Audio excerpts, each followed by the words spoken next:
ಜಿಲ್ಲಾ ಪೊಲೀಸ್ ಕವಾಯತು ಡಿಇಆರ್ ಮೈದಾನದಲ್ಲಿ ಮಂಗಳವಾರ ಬೆಳಗ್ಗೆ 8 ಗಂಟೆಗೆ ಕರ್ನಾಟಕ ರಾಜ್ಯ ಪೊಲೀಸ್ ಧ್ವಜ ದಿನಾಚರಣೆ ನಡೆಯಿತು. ಕಾರ್ಯಕ್ರಮದ ಅಧ್ಯಕ್ಷತೆಯನ್ನು ಹಾಸನ ಜಿಲ್ಲಾ ಪೊಲೀಸ್ ವರಿಷ್ಠಾಧಿಕಾರಿ ಮೊಹಮ್ಮದ್ ಸುಜಿತ್ ವಹಿಸಿದರು.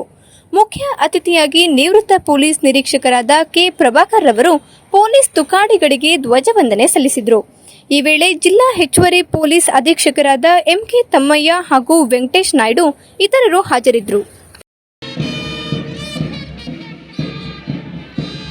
ಮೊದಲನೇ ತಂಡವಾಗಿ DR Shri Shankar Nayak DD RSI DR Hassan ಇವರ ನೇತೃತ್ವದಲ್ಲಿ ಮೊದಲನೇ ತಂಡವಾಗಿ ಪಾಲ್ಗೊಳ್ಳುತ್ತಿದ್ದು ವೇದಿಕೆಯ ಮೇಲೆ ಇರ್ತಕ್ಕಂಥ ಮುಂದುವರಿಯುತ್ತಿರುತ್ತಾರೆ.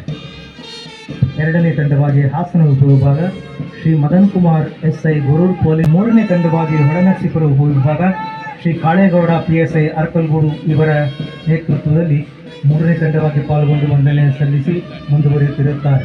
ನಾಲ್ಕನೇ ತಂಡವಾಗಿ ಮಹಿಳಾ ಪೊಲೀಸ್ 1ನೇ ತಂಡ ಜನಬಾಯಿ ಕಡಪಟ್ಟಿ PSI